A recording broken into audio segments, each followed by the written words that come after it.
Rates are at a near 3-year low. Act now. Go to loanpronto.com. See how much you can get in about 60 seconds. Loan Pronto, 2,800 5-star Google reviews. Call 904-999-1508 or go to loanpronto.com. Equal housing lender, NMLS 1661781, NMLSconsumeraccess.org. 1010XL, presented by Farah and Farah, exclusive injury law firm of the Jacksonville Jaguars. Still present, ready. Farah doesn't flinch. He's Hacker. Talk about a fried egg. I lasted about 5 minutes out there. I said, to heck with this. I'll do this in the morning. And I don't have any inside information. The lady that did it, she got in there. She made it happen. And he doesn't shy away from opinion. And I do enjoy drinking cold beer at ballparks. So if that makes me a baseball fan, then I'm a diehard baseball fan. It's Hacker After Dark on 1010XL. And a very good Monday evening to you, Jacksonville. It is Hacker After Dark, 1010XL, 92.5 FM with Aaron Williams. The Hacker Ryan Green with you. Glad you are with us to kick off another week here on Hacker After Dark, a week that finds us starting off tonight with a national champion that will be decided in college basketball. What started with 68 teams a few weeks ago ends tonight with either UConn winning their third title in 4 years or the Michigan Wolverines winning a national championship. And keep in mind, Michigan won like 10 games 2 years ago. It was an unbelievable comeback for Michigan over the last couple of years. And boy, if UConn wins tonight, I mean, good grief. How many teams have won 3 out of 4 in the world of college basketball, national championships? What a job it's already been for Dan Hurley this year to get them back to where they were a few short years ago. Of course, the only team to beat them in the NCAA tournament the last 4 years, at least until tonight, was the Florida Gators last year. So certainly we'll get into that. Speaking of Florida, some good news and some bad news for the Gators. I saw Ruben Chinyelu, the Naismith National Defensive Player of the Year, and absolutely, I mean, the guy's a stud defensively. He already won SEC Defensive Player of the Year. Then he got the credit for National Defensive Player of the Year. But how about Micah Hanlogden? He's petitioning the NCAA to get another year of eligibility, and come to find out he's in the transfer portal. If he does get granted another year, odds are it won't be at the University of Florida. I was taken aback for the first 30 seconds after I saw that today. And then I started to do some thinking. Started to let my mind wander a little bit. Why would Hanlogden enter the portal if he thinks he's going to get another year of eligibility? And the only thing I could come back to, if he thinks he's going to get another year of eligibility, does he know something that we don't yet about Alex Condon and Ruben Chinyelu? Because otherwise, he's going to be I don't know if the NCAA is going to grant him another year. All right, let's get that out there. I have no idea. But if they do, and Chinyelu and Condon and Houck are all gone, well, Hanlogden's obviously your starting big man, your starting 5 at center for the Florida Gators next year. Unless he thinks Condon and Chinyelu are coming back. Just some food for thought there. We'll ultimately see what happens. But again, pretty surprising news initially to see Micah Hanlogden, if he gets another year of eligibility, has entered the transfer portal. Speaking of Florida, the Orange and Blue game coming up on Saturday as they wrap up spring football. Year number 1 for John Summerall. Actually, we'll have former Gator All-American tight end Ben Troop on the program towards the top of the 9 o'clock hour to not only talk Gator basketball, but certainly look at the spring game coming up. Is there a legit quarterback competition between Aaron Philo and Jacksonville's own Tramel Jones? We'll talk with Ben Troop about all that coming up at the top of the 9 o'clock hour. As we mentioned, 2.5 weeks away from the NFL draft. We will certainly continue our draft conversation. And as Rick and I were talking there during the 2-minute drill, Dexter Lawrence, the all-pro defensive tackle of the New York Football Giants, apparently wants out of New York. and is looking for greener pastures elsewhere. The Jaguars are one of, I'd say, 5 or 6 teams that have been rumored today about inquiring about the services of Dexter Lawrence. And I see a pattern here. You know, whether it's Max Crosby, now Dexter Lawrence, whenever these big name, particularly defensive guys come on the trade block, you get Jacksonville's name in the mix. And that certainly has not always been the case here. But now with James Gladstone, Liam Cohen, and crew, you're starting to see that more and more. So we'll certainly talk about that. In fact, that is where I'd like to begin tonight. Also, Jamal St. Cyr of Channel 4, talking Jaguar offseason, the Travon Walker extension, and much more, joins me coming up here in less than 15 minutes. Every night on Hacker After Dark, we do kick it off with a big deal of the night. And Aaron Williams, let's do that right now. Time now for the big deal of the night. What's the big deal? What is the big deal? No big deal. It is a big deal. On Hacker After Dark. First and foremost, back to Friday to the Travon Walker extension. Travon also met with the media earlier, I guess, on Saturday, and we might play some of those cuts for you tonight here on Hacker After Dark. But the one thing I took away, and you kind of knew this on Friday, look, here's the bottom line. If Travon Walker and his representatives, his agent and such, they could have very easily said to the Jaguars, we want to play out the final year. We want to play it out, and if Travon goes nuts and gets double-digit sacks like he has 2 of the first 4 years in the league, then A, we're in for a big payday, and we'll talk to you about a contract after the 2026 season. That would have been unbelievably easy for Travon Walker and his representatives to tell Jacksonville. The fact that not only they got an extension done, but they got an extension done in April, 3.5 months before training camp begins. What does that tell me? Well, it tells me that Travon Walker wanted to be a Jacksonville Jaguar. It tells me that Travon Walker wants to be one of the cornerstones of this franchise. He didn't have to sign an extension right now. He could have very easily waited. And I got news for you. If he would have gone out in 2026 and put up 9, 10, 11 sacks, he would have gotten far more money, in my opinion, in January, February, March of 2027 than the $27.5 million per year he got in April of 2026. Again, there is something to say for job security, right? Something to know that your feet are going to be planted in the ground here for the foreseeable future. And that's all fine and well. But again, you sign in April going into a contract year and you're a guy like Travon Walker. That to me signals that you want to be here, that you want to be a Jacksonville Jaguar. And that is a great thing. And now you look at it, Hines Allen's locked up long-term. Trevor Lawrence is locked up long-term. Travon Walker is locked up long-term. Fantastic job by James Gladstone and Liam Cohen and Tony Baselli and all the folks down there on getting that Travon Walker deal done. That'll free up a little bit of cap room now moving forward. And now the question is, as we discussed on Friday, but it's worth talking about again, there's a lot more guys that are due for extensions. I mean, right now, as it stands right now, Parker Washington, Brenton Strange, Antonio Johnson, Ventrell Miller, Ezra Cleveland, and I believe Devon Hamilton, and those 6, just off the top of my head, are all set to become free agents after the 2026 season. You would love to get some deals done with those guys like you did with Travon. Who is the most important guy to get done? Well, I think the most important guy is Parker Washington, and I'll tell you why.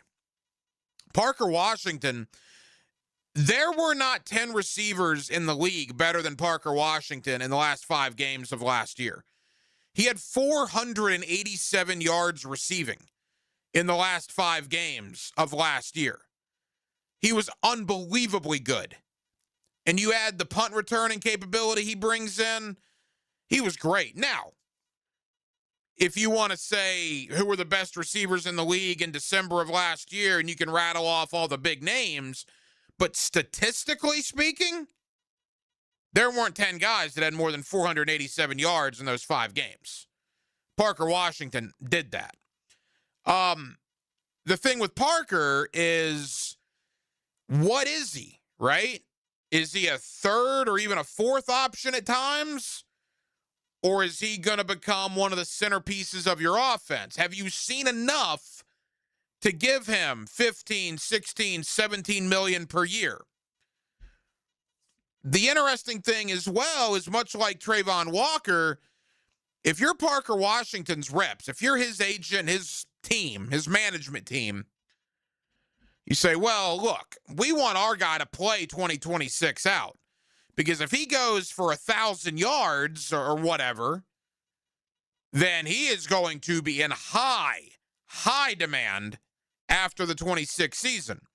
I made the point on Friday, and I'll continue to beat this drum. To me, Parker is more important right now than Brenton Strange is as far as a contract extension, because you could franchise Brenton Strange. You're not going to franchise more than likely Parker Washington. So you have the franchise tag in your back pocket. Now, if you get a deal with Brenton Strange done, that would be phenomenal too. That would be icing on top, and then maybe you would consider a franchise tag elsewhere. But to me, worst comes to worst, you let Brenton play out 2026. If he does what we all think he's going to do, what he did when he was healthy in 2025, and you can't get a deal done, you just put the franchise tag on him. You gladly pay him among the top 5 tight ends in football. I don't believe you're going to have that luxury with Parker Washington. I don't believe you would want to franchise Parker Washington. So from that standpoint, I think it's more important to get Parker done first than Brenton. And then Antonio Johnson, I would love to see something done with him. Boy, he was, what Parker Washington was on offense in the last 5 or 6 games last year, Antonio Johnson defensively really came on. I am very excited to see Antonio Johnson. A little biased because he and I share the same birthday. So I've always been a Antonio Johnson guy, a supporter because of that fact. October 29th Nation in the house. But he was phenomenal at the end of last year, and I certainly hope that continues in 26. Ventrell Miller, I don't think you can re-sign him yet because you don't know. Can he replace Devin Lloyd? Will he be given the opportunity to replace Devin Lloyd? And then I believe, I don't want to speak out of turn here, but I believe it was our buddy John Shipley, Jaguars on SI, was talking about the Devon Hamiltons of the world and the Ezra Clevelands of the world. You know, we're talking about all the young guys that are due for a second contract. But what about some of the veterans? Ezra Cleveland, you could argue, when he was healthy last year, was the best offensive lineman on the team. Remember training camp last year when all of us, including myself, were so convinced that Ezra Cleveland was going to lose his job to Wyatt Milam and maybe get cut? Remember that? And that was 7 months ago. He was, again, when healthy, maybe the best offensive lineman the Jaguars had last year. Devon Hamilton, really good as well. So the Jaguars have some tough decisions to make coming up after the 26th season with those 6 guys in particular. That's why I'm thrilled Trayvon Walker got done. I would love to see Parker Washington get done prior to training camp, maybe even Antonio Johnson as well, but certainly focusing on the draft. But obviously James Gladstone knows he has a lot of decisions that need to be made leading up to training camp, and then certainly with guys that are set to hit free agency after the 2026 season. And that brings us to the Dexter Lawrence story from today. The all-pro defensive tackle of the New York Football Giants apparently wants out of New York.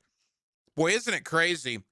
The Giants start off-season program tomorrow, their off-season workout regimen. The Baltimore Ravens started today. Every other team, Tennessee, Arizona, Atlanta, the Giants, every other team with a first-year head coach begins tomorrow.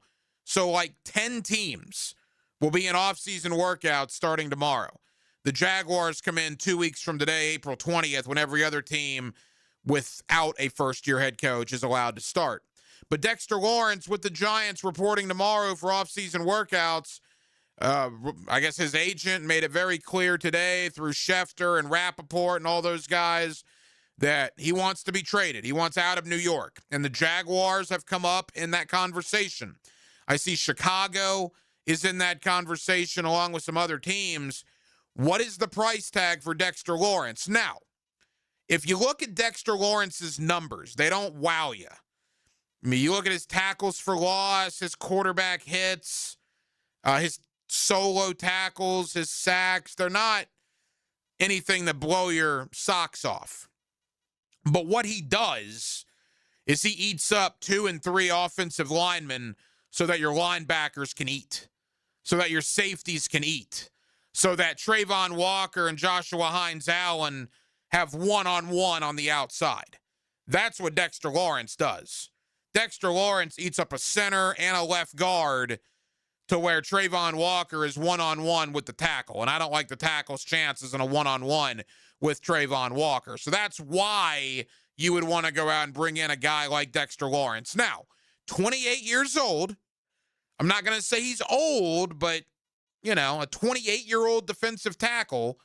He's getting some age on him. Word out of New York, and I heard this from 2 different people today that cover the Giants, their thought is that Brian Thomas Jr. would be somebody the Giants would be interested in. Remember, they lost Wan'Dale Robinson. BTJ has that relationship with Malik Neighbors from their time at LSU. And obviously, Malik Neighbors, BTJ combo with Jackson Dart at quarterback would be awfully appealing to the Giants.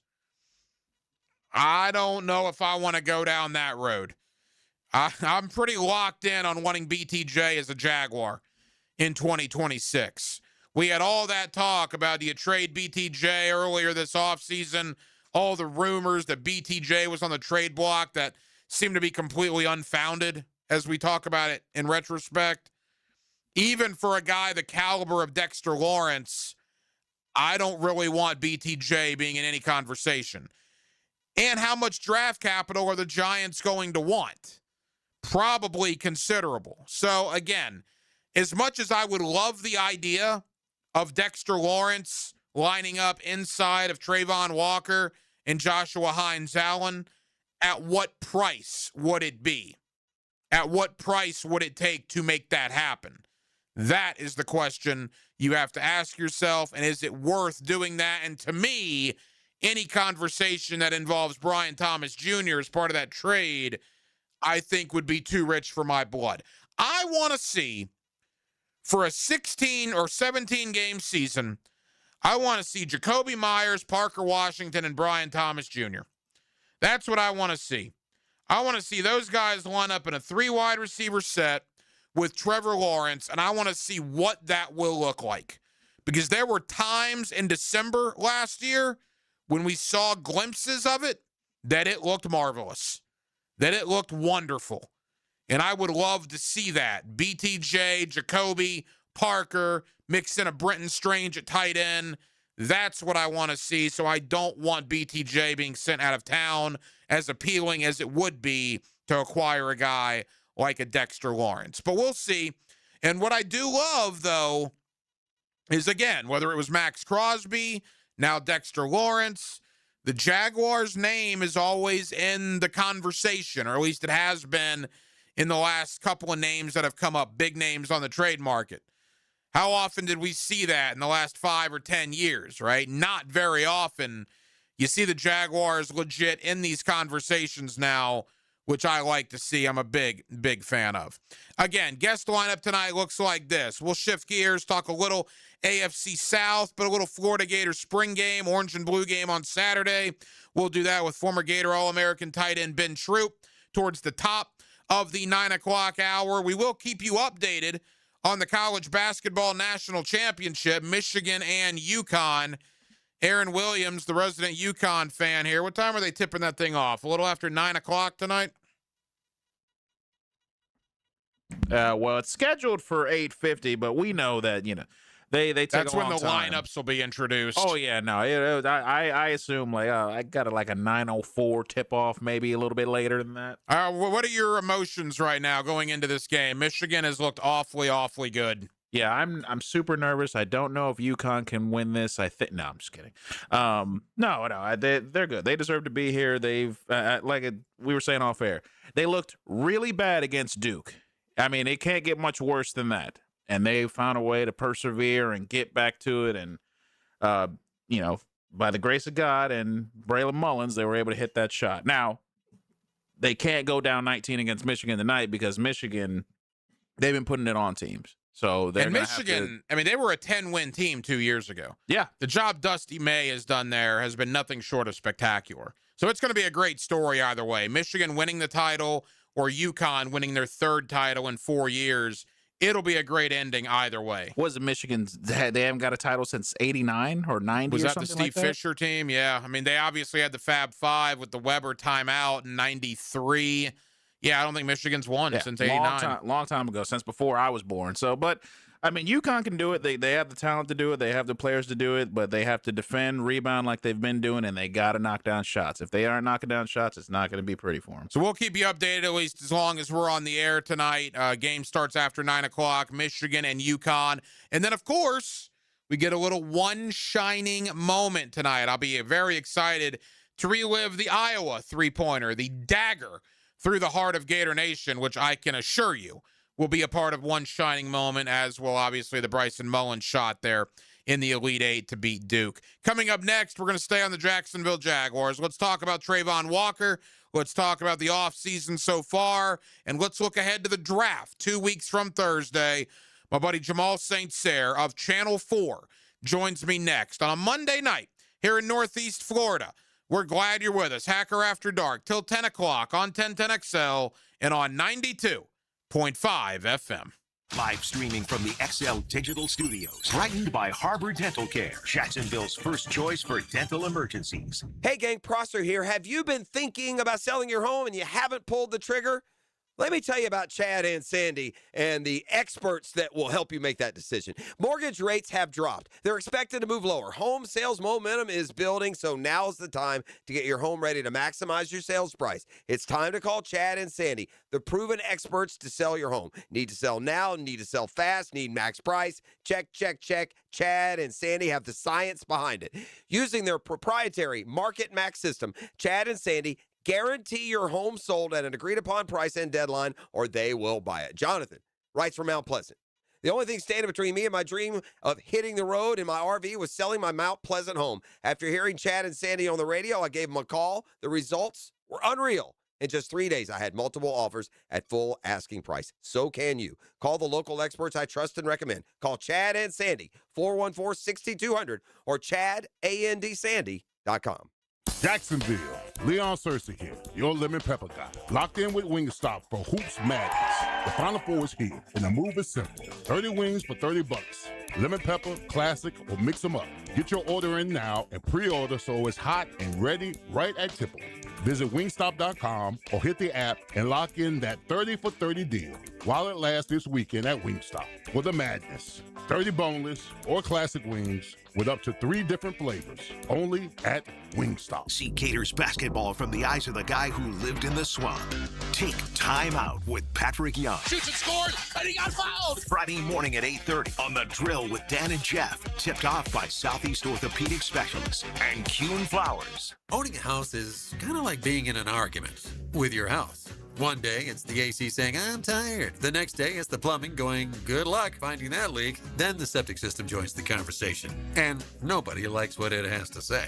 That's when you call Duck Duck Rooter Plumbing, Septic, and Air Conditioning. One team that handles all three, plumbing, septic, and air conditioning. So the next time your house tries to win the argument, call Duck Duck Rooter. 904-862-6769 or duckduckrooter.com.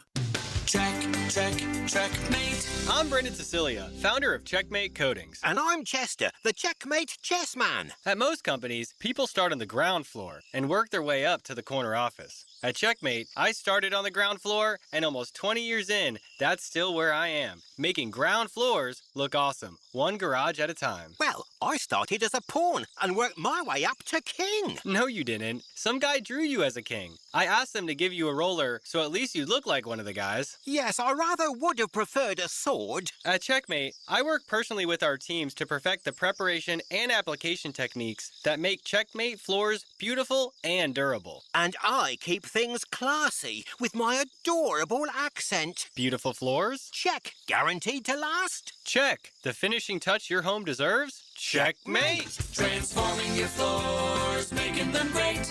Checkmate. Visit checkmatecoatings.com. Kubota keeps job sites running smoothly with the #1 selling compact excavator lineup in the world. Reliable, capable, and backed by strong dealer support. Stop by today and power up your crew.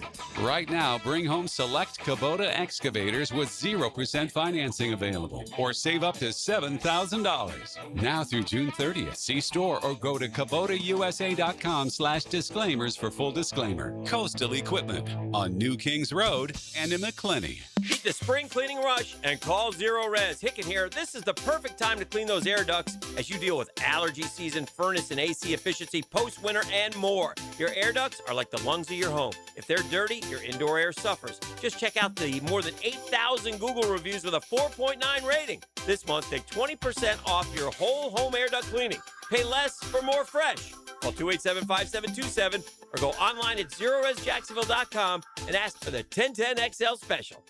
1010XL, presented by Farah and Farah, exclusive injury law firm of the Jacksonville Jaguars. When it's game time, Farah doesn't flinch.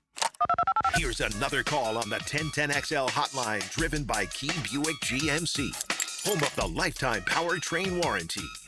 Back here on 1010XL at 92.5 FM in the city of Jacksonville. We are glad you are with us. Last Friday, the Jacksonville Jaguars made, well, some pretty big news as Travon Walker gets a brand new 4-year extension here in Jacksonville. And quite frankly, at least my opinion, I don't think they necessarily had to break the bank to do it. What does Travon's extension mean? How does that affect what they do in the draft coming up now in just 2.5 weeks? That's right, 2 weeks from Thursday is the NFL draft up in Pittsburgh. Jamal St. Cyr of Channel 4, certainly one of our guys here on Hacker After Dark, and he's always kind enough to join us here on 1010XL. Jamal, how you doing, man? I'm doing pretty good. How you doing, Hacker? Hey, Jamal, we're good. Thank you so much for the time. All right, rewind the clock back to last Friday afternoon. Your initial reaction to Travon Walker's contract extension. The first thing I said, well, okay, they got it done. Look, honestly, I think it's a great deal for the Jaguars, Hacker. I think if you look at the price tag on it, $110 million, and where it ranks in edge, that's a pretty frugal deal when you start looking at some of the names and the money that some other guys have gotten. So I think this is a good deal by James Gladstone, and I was glad to see that they got it done. Keep Travon in Jacksonville for some years to come. Yeah, no, I agree. When I saw the money, it wasn't outrageous to me. And look, there's a different opinion of Travon nationally because of the Aiden Hutchinson thing, and that's, to me, people that are lazy. He's a really good football player, and maybe as important, certainly, is what he brings to that locker room. I mean, you're in there every day. You talk about the Jaguar DNA, the Jaguar culture that's trying to be instilled here by Gladstone, Cohen, and Baselli. Travon Walker might be the poster child for that. I mean, he's an unbelievable dude. So from that standpoint, I was really happy for him. Anybody that's questioning the value of this contract is honestly given a lazy evaluation. Jalen Phillips got $140 million.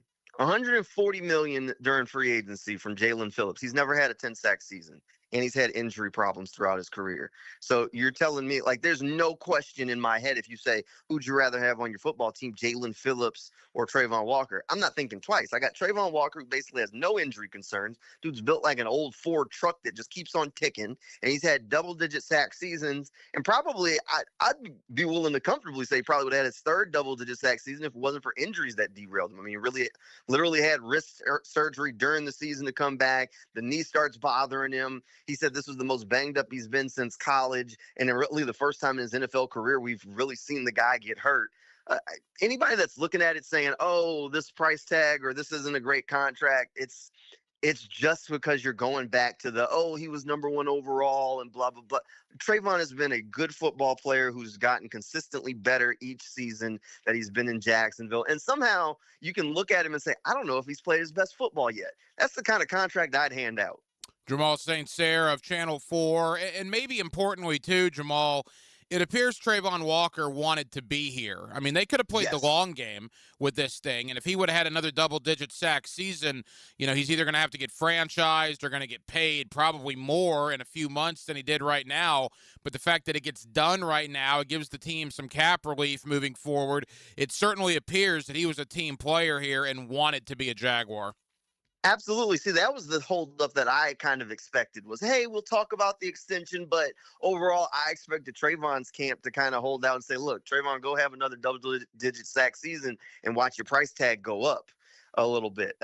That's just, self-preservation, get as much money as you can. But Trayvon even said in his introductory press conference, he said, hey, look, he told his family 2 or 3 years ago that he wanted to stay in Jacksonville for his entire career.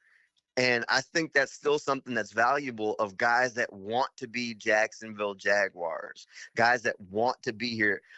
It wasn't, 2 or 3 years ago, Hacker, where we were talking about how Josh Hines-Allen and Evan Ingram and Christian Kirk were all openly saying how they wanted to be in Jacksonville and how much that mattered because it had been so long since these sorts of guys that could go somewhere else were openly saying, hey, no, I want to be a Jaguar. And how different it was. So having a guy like Trayvon still kind of carrying that mantra of, hey, no, this is where I want to be. This isn't where I just am. I chose to be here. And I'm telling people close to me that this is where I ultimately want to end up. That matters. That matters. Now the question, Jamal, is this a domino effect? We still got Parker Washington, Brenton Strange, maybe to a lesser extent Antonio Johnson and Ventrell Miller still need to get some deals done, maybe prior to the start of the year or certainly before free agency begins a year from now. My thought moving forward is, and I'm curious about yours, I made this point on Friday, to me, Parker Washington needs to be next because in a worst-case scenario, you could put the franchise tag on Brenton Strange. Odds are you're not going to franchise Parker Washington. What's your thought on what happens now after Trayvon's extension? Look, I think that's a good point that, you can franchise tag Brenton, but franchise tagging Parker would be massively expensive. The hard thing for Parker is assessing the value where he's at right now. Really, you've seen him explode production-wise for less than one whole season. So what do you pay a guy like that, right? It definitely would benefit the Jaguars the most to try and get a deal done with him before you see what's on the other side of that because the price tag is going to be less because going into this season, you expect him to contribute for the whole year. What do you get if he goes out and has a full season where he consistently contributes over the entire span, cracks 1,000 yards, price of the brick just went up. So it would definitely behoove the Jags to try and get that deal done. It's just a tough question of, what's fair that both sides are going to be able to agree on an agreed value because he honestly hasn't consistently done it. Well, and to that point, business is business. So I think last year, particularly in December and for the one playoff game, those 5 games for Parker Washington, I believe he had 487 yards receiving in those 5 games. Jamal, I don't know if there were 10 wide receivers in the league that were better than Parker Washington in the month of December. There certainly weren't statistically 10 wide receivers that were better than him. And if I'm Parker's camp, I totally agree with what you're saying. I say, look, I don't really want to do anything because if he goes out there and has a 1,000-yard season, I mean, we're talking considerably more money for Parker than he would get right now. I remember back in training camp and was talking to somebody and saying, we were talking about Dyami Brown, and I was saying how the signing of Dyami, the expectations of his role in the offense was disrespectful to Parker to an extent. And somebody was asking, well, why? And I was like, well, Parker's a different player, so I understand it. But Parker had more receiving yards and limited action of his career, less years, than Dyami had in his entire career. And they signed him from another team, brought him in, and basically said, hey, you're going to have a chance at being a starter. We're going to mark you in here with pencil. Now, they quickly pivoted from that, and that opened the door for Parker, and Parker ran through it. Parker quietly, when he's gotten the opportunities, has taken advantage of them. Look, he's a good player. And I think keeping him in Jacksonville should be a priority because he's another guy that honestly probably hasn't played his best football. I mean, at the end of the season, they're closing out the locker rooms, and all he said was, hey, I really want to go into a season knowing my role for the first time in my NFL career. That's what I want next year. And he's going to get that. He's going to get that opportunity. And does he say, hey, I'm going to get this opportunity of knowing what my role is for the first time and bet on myself and say my price tag is going to go up massively after I go and have the season that I have? Or, hey, I really want to be in Jacksonville. I'm willing to take a little bit less money to just go ahead and lock myself in and make sure that I can be here. And that's a tough decision to make. And that's going to be a person by person thing. If James Gladstone can get a deal done right now, it would definitely behoove the Jaguars cap situation in the long term, because in the next offseason, who knows what his price tag could be. Couple of more for Jamal St. Cyr of Channel 4. I want to end with the draft. We've talked about Parker. Brenton certainly needs to get done, but again, I think the franchise tag could potentially be in play there after the season. I guess the other unknowns are Antonio Johnson and maybe to a lesser extent Ventrell Miller. Are those more wait and see, or do you try to get something done with Johnson? I think you could try and get something done with Johnson. Ventrell's definitely a wait and see kind of thing. Safety's one of those weird positions around the NFL. Free agent markets always kind of strange around safety. Guys don't tend to get overpaid. Like if there was a guy that I'd feel comfortable saying, hey, we can get to the offseason and get a deal done that makes sense, it would be Antonio Johnson. Just because the competition for safety, for whatever reason, it's one of those, we start talking positional values, teams around the league have kind of devalued it and don't see it as like an urgent move unless it's a true game-changing type of guy. I think Antonio's been very impactful, but unless he goes out there and has a big turnover-heavy season, I don't see him being the guy that there's going to be this flood of free agent like money just flying around that the Jaguars would just immediately be priced out of. So I think you can wait and see on Antonio, make sure that last season wasn't a fluke, and probably get something done with him next offseason. Ventrell, I think his contract is going to hinge on what happens in the draft, because while right now I think there's some steam towards, Ventrell's going to be a starting linebacker for the Jaguars this season, all of that can change really quickly. You know, we just spent 10 minutes talking about Trayvon Walker, Brenton Strange, Parker Washington, Antonio Johnson, and Ventrell Miller. You know what all five of those guys have in common? What's that? They were all drafted by Trent Baalke. Oh, stop it, Hacker. We're not going there. I'm just throwing it out there. And by the way, you got a 6th-round pick in Parker Washington, a 5th-round pick in Antonio Johnson, a 2nd-round pick in Brenton Strange, a 4th-round pick in Ventrell Miller. That's worth noting, right? I mean, Baalke was not a good GM, certainly, but he did some nice things here. Look, I think some of those draft picks by all means were hits. It's the ones where you look around and there were the misses that I think are the most glaring, where you say, hey, you valued this and why at this point in the draft, or when you start talking about team building, was it worth it? Hitting on Parker Washington and Antonio Johnson in the same draft absolutely is a landslide home run. But there's a handful of draft picks along the way that weren't great, a handful of positions that he could not figure out how to improve. The constant going to the free agent well and overpaying for guys and then missing. I mean, the contract to Shaquille Griffin out of panic, needing a cornerback there.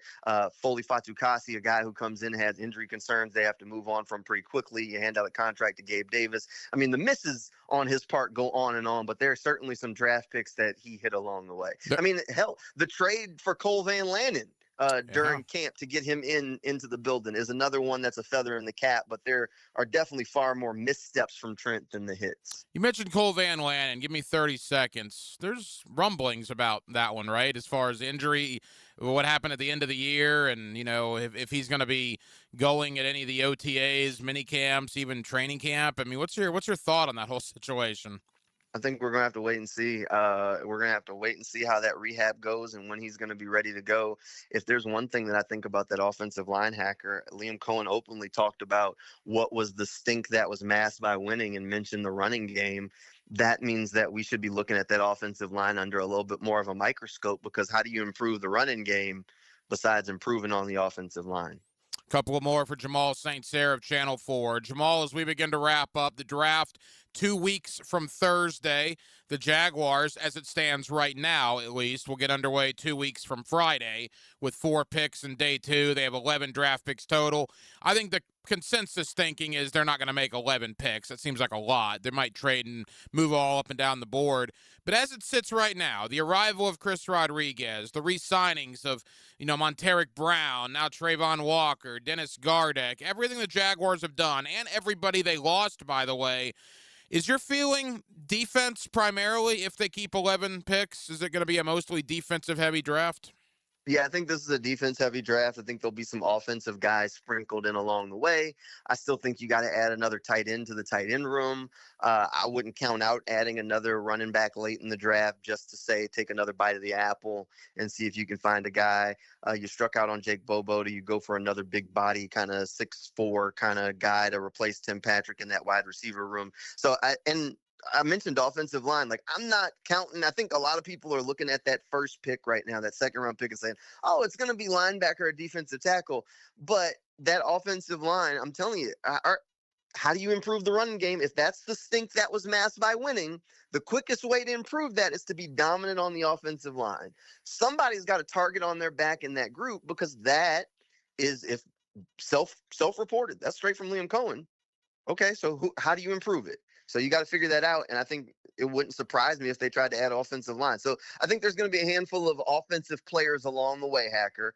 But, yeah, primarily the impactful players next season, a lot of them are going to be on the defensive side. You got to find a defensive tackle. You got to find help at linebacker. You probably want to add a developmental corner somewhere along the way and maybe another guy in that edge rotation. So a lot of defensive juice going to be added. Yeah, 4 picks in the top 100. They should be able to find 4 guys they're going to contribute in 2026. No doubt about that. Jamal, final question. I'm asking everybody this now that we're about 2 weeks out from the draft. If 56 rolls around and Caleb Banks from Florida is there, and the only reason he would be there is because there's concerns about that foot. At 6'6", 327 pounds, this is like the second or third foot injury he's had that tends to scare some people off. He might fall to 56. If Caleb Banks is there, what do you do if you're Jacksonville? Are the Jacks still on the clock at 56? Yes. Then yes, you run the pick in. Look, despite the foot injuries, the injuries. Jaguars wait till 56. I don't think they do. I think they end up trading up to go get somebody. But yeah, look, Caleb Banks is a player. Regardless of the foot injuries, regardless of the situation, you go and get the guy. There's not many guys that are available this offseason, this draft class, that can do at defensive tackle what the Jaguars need. Caleb Banks is one of them. And I could make a solid argument with you right now, Hacker, that he has the highest ceiling of any defensive tackle prospect in this year's draft class. So if you can sit at 56 and land that guy, it is absolutely worth the swing of the bat. Could you lose on the injury side of things? Absolutely. But you can lose on the injury side of things with any draft pick that doesn't even have an injury history. So I don't care about the foot. Give me a guy who didn't have to go back out on the field with his guys last season and chose to in a lost season for Florida. He chose to go and suit it up and possibly risk his draft stock because he got healthy and wanted to show what he could do. Give me a guy that has the athletic ability to be out there. He has the leadership traits that, listen to him talk at his pro day and why he was cheering on other Gators at his pro day, because he said he knows as an athlete what that sort of vocal cheering and that vocal support means to his teammates out there while they worked out. Give me that guy. Jamal St. Cyr of Channel 4. Jamal, I know you're busy, man. Thank you as always for the time, and we'll talk again soon, pal. For sure. Anytime, Hacker. Changing the course of sports radio history one show at a time. Who could do that? 1010XL. Awaken 180 Weight Loss. Hacker here for the best weight loss program that I've ever been on. I talk about the coaching that you get with Awaken 180, the knowledge that you get with Awaken 180. I know there's a lot of things out there. There's this injection and that injection and this shot and this pill that suppresses your appetite and you're never hungry. And that's all fine and well, but eventually those injections go away, right? Those pills go away. And then guess what happens? Your appetite comes back. It maybe even happened to you in the past. I know it's happened to a lot of people. Well, Awaken 180 Weight Loss, you understand why you were as big as you are, and more importantly, you understand how to lose weight. You gain knowledge so that when you're ready to do in the maintenance program like I am, the weight doesn't come back on. Awaken 180 is the best weight loss program out there for me. I tried a lot of other things. This was the winner. Absolutely no doubt about it. Go to awaken180weightloss.com. That's awaken180weightloss.com, or call 844-346-1800. Guys, do what I did and get involved with losing weight the healthy way with Awaken 180 Weight Loss. Bueller, stay cooler with Bueller. Hey, pal, what's bothering you? I've been struggling with a bit of procrastination, Jason. You? Procrastinate? I meant to tell you before, but I guess I kind of put it off. I get that. But then you said spring is the best time to get my air conditioner checked before the summer heat hits, and I thought, what if I put that off too? Uh-oh. I mean, what if I wait too long to call for my spring service, and you guys get too busy with emergency repairs and new installations, and you can't spare a service tech to come do my tune-up? Dude, put on your Bueller shades. Whoa. Just join the Bueller Air and Plumbing Maintenance Program. We'll call you twice a year, in the spring and the fall, to schedule your free AC tune-up. Procrastination defeated. Hey, that's great. I really should sign up one of these days. Stay cooler with Bueller. Visit BuellerAir.com. This is Dr. Kevin Kaplan, team physician for your Jacksonville Jaguars. At Orthopedic Specialists of Jacksonville, we know not every injury happens on game day. Sometimes it's rolling your ankle, weekend yard work, or just playing catch with your kids. That's why we built a team of fellowship-trained orthopedic surgeons, experts in everything from knees and shoulders to spine and sports injuries in hand. Whether you're chasing championships or chasing your dog, we've got you. Learn more at osjax.com. That's osjax.com. Hello, First Coast. I'm sure by now you have seen our bright green GFL trucks and containers throughout the greater Jacksonville area. We're an industry leader in solid waste and would love the opportunity to earn your business. We're committed to customer service, reliability, and have an unwavering focus on safety. Whether commercial or construction, let us haul your waste away. Call 904-760-5880 to get a quote today from GFL, Green for Life. Mark your calendar for Friday, April 17th at the Yards for the second annual Birdies and Bounces, presented by the Mackenzie Noel Wilson Foundation. This premier golf and pickleball tournament brings together competition, community, and purpose for an unforgettable day on the course and courts. Proceeds benefit the Boys and Girls Clubs of Northeast Florida, helping create great futures for local kids. Register or learn more at bgcnf.org and click events. Join us for a day of fun and impact for youth in our community. Has someone you care about been arrested or had their driver's license taken away? I'm Susan Cohen, and I work with David Robbins at the law firm of Epstein & Robbins. We are experienced fighters for those charged with DUI, domestic violence, and all criminal offenses. In your battle with the justice system, there's only one thing you need to know. Dial David 24/7 at Epstein & Robbins, 354-5645. 354-5645. Are you looking for a place to outfit your truck or van? It's Catlin Truck Accessories. For 105 years and 4 generations, Catlin is the name you can count on. This is Keith Catlin, and we know trucks and vans too, from Lear toppers, ladder racks, van shelving, strobe lighting, roll and lock bed covers, and everything in between. If you want quality products and great customer service, there's only one name. It's Catlin. Who can you count on? Count on Catlin.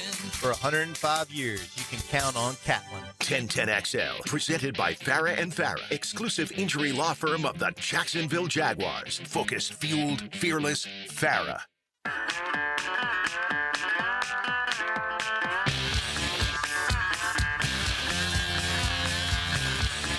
Hacker, After Dark, on 1010XL.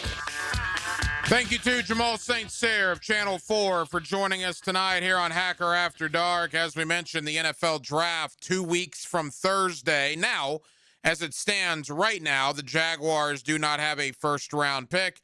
First time in franchise history, the Jaguars do not have a first-round pick. So they would not be making a pick 2 weeks from Thursday, but they would be making 4 picks 2 weeks from Friday, as they have a second-rounder and 3 third-round selections, 4 picks total in the top 100. And there is becoming a question, and it's probably only a question in these parts because of where he played college football. Look, I'll be the first to admit, if Caleb Banks played at North Carolina State or Wake Forest, I'm probably not going to dedicate time to him when it comes to the Jaguars.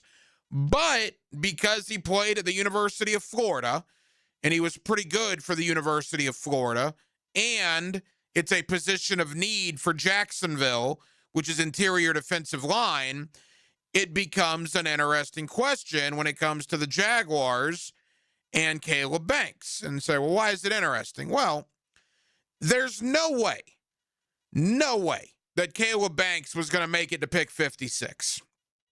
I don't know if he is even now.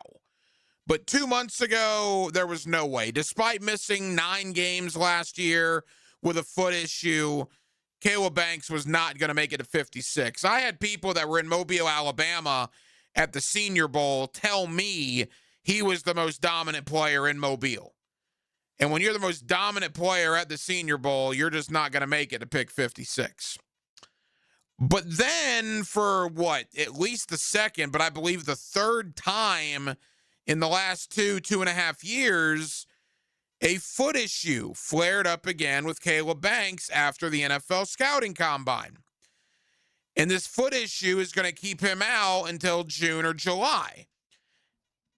And when you're a 6'5", 327-pound defensive tackle, and you have reoccurring foot issues, well, that leads the mind to wander a little bit. And because of that, will that scare teams away from Caleb Banks?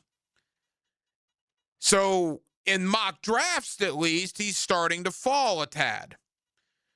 So now my question to you, Jaguar fan, knowing that you have a need at interior defensive line, knowing the type of player that Caleb Banks is when healthy, which is the big caveat, when healthy, would it be worth the risk to take him at pick 56 if he's there? I don't know if he's going to be there at pick 56. I still have my doubts. But the more mock drafts you see, because of these foot issues that Caleb Banks continues to have, there's a thought that he may be there. Personally, if Caleb Banks was there at 56, I don't know what my 40 time would be at 42 years old. It was never very fast to begin with, but whatever it was 20 years ago, probably add another second and a half to that. Let's say it's a 6'5" 40 for myself. I would try to top it getting that pick to the podium. I would run that pick in as fast as I don't even begin to know the analyzation of what I could relate that to. I would do it lickety-split, lightning quick if Caleb Banks was there at 56. And I would take my chances with that foot issue. But I've been told there are some teams, not all, but some that have serious questions about that foot. Again, when you're 6'5", 327 pounds, and you keep having foot problems, that tends to get people's attention. But can you imagine a defensive line of Joshua Hines-Allen, Trayvon Walker, Eric Armstead, and Caleb Banks with Devon Hamilton, Danny Strigal, BJ Green, Dennis Gardeck, among others? Whew. Whether it's Banks or not, I don't think they're going to trade for Dexter Lawrence, by the way. I guess I wouldn't be shocked by that, but I'd be surprised. Whether it's Banks or not, I think in those first 4 picks, they're going to address interior D-line. I also believe they will address linebacker in one of those first 4 picks. Tight end, I think, is on the table as well in those first 4 picks. And even though they re-signed Montaric Brown, and even though Travis Hunter is coming into play primarily DB from what we've been told, I still think you could use another corner. Particularly because Jordan Lewis is coming off a significant injury that required surgery, and Travis Hunter is coming off a significant injury that required surgery. So as we sit here 2.5 weeks out from the draft, they have 11 picks total. But obviously everybody's talking about the 4 that they have in the top 100. My opinion could change tomorrow, but if you're asking me right now, those first 4 picks in no particular order are going to be interior D-line, linebacker, corner, and tight end. That's where I would use them. That's where I believe the Jaguars will use them. Question is, they have 11 picks right now. Will they have 11 picks on draft weekend? I highly doubt it. I think with all that draft ammo, if you will, Gladstone is going to move up and down the board. If a guy like Banks starts falling to 45 or to 50, do the Jaguars at that point get on the phone? I would. I think they should. We'll see. We'll continue that conversation. But the draft is getting here. Again, 2 weeks from this Thursday, April the 23rd, up in Pittsburgh. Nearing the halfway point of Hacker After Dark. 1 hour down, 1 hour to go. We'll take you up till 10 o'clock as we do every night. Coming up next, big news in the world of college basketball today. And it really affects some things in the NBA as well. Really affects my Orlando Magic. We'll talk about it next here on Hacker After Dark. When you want breaking sports news, tune in to 1010XL. That's exactly what I'm talking about. Or any of our social channels at 1010XL. Satisfied? Brian and Angela Wall here with Window World. By now, everyone has heard about saving money on their energy bills. There are all sorts of things you can do to cut energy costs, but most people don't think about their windows. But Window World knows that the biggest energy loss in almost every home is the windows. There is more energy loss from old builder-grade windows than just about anything else in your home. You can upgrade your heating and air, your appliances. That's good too. But before you do all that, upgrade your windows to Window World's energy-efficient windows. Window World's windows are easy to clean, energy efficient, and have the best guarantee in the business. Window World's slogan is simply the best for less, and we mean it. You get great American-made windows, and you get to keep more of your money when you buy from Window World. Need any more reasons to buy your windows from Window World? Call them today and set up your free in-home estimate, or go online to windowworldneflorida.com. Window World, simply the best for less. Thank you for your business. Window World also offers energy-efficient doors. Hey, Jacksonville, I'm sure by now you've seen our bright green GFL trucks and containers throughout the greater Jacksonville area. We are an industry leader in solid waste and would love the opportunity to earn your business. We are committed to customer service, reliability, and have unwavering focus on safety. Whether commercial or construction, let us haul your waste away. Call 904-760-5880 to get a quote today. GFL, green for life. Sent in, and Sporting Jacks breaks through first. For the latest on Jacksonville's pro soccer teams, join the Sporting Jacks Coaches Show, presented by Honda of the Avenues, every Tuesday night at 6 on 1010 AM and 1010XL.com. I'm here with Danny Van Sickle, director of the Electrical Training Alliance. Danny, tell me about your program. Hey, Rick. We're a 4-year electrical apprenticeship. Our students start out making over $40,000 a year, and right now make over $90,000 a year, including benefits. There is no tuition or student debt. You just have to apply and get accepted. Did you say no tuition and no student debt? You heard that right, Rick. Once you're accepted to the program, your only cost for the books and the course fees. About $800 a year. That sounds like an amazing opportunity. How can I learn more? Just go to etajax.org, and you can apply there. Apply by May 14th. Hey, Hickett here. Oh, buddy, it's my turn now. TopDressing.com coming to do my lawn, baby. Look, I met with their staff, Salt of the Earth guys, locally operated right here in Jax. Heck, I've been troubled just like you by the St. Augustine grass since I've lived here. I can't wait to have their proprietary process go to work for me. I'm chatting with them now to get on the schedule. It's easy, and you can too. You want to truly transform your lawn, look like a golf course, call today for a free estimate, and top dress your lawn like the pros with TopDressing.com.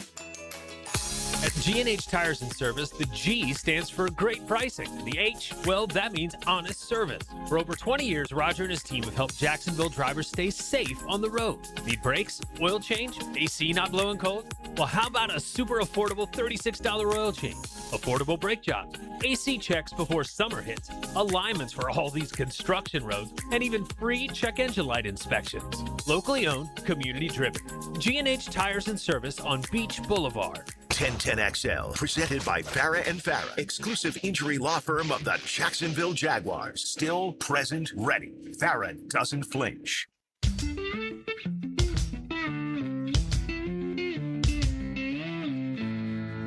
Hacker After Dark on 1010XL. Pretty surprising news in the world of college basketball today. You know, North Carolina what we've been told is one of the best jobs in America, right? One of the blue blood jobs in America, except nobody wanted it, which was interesting.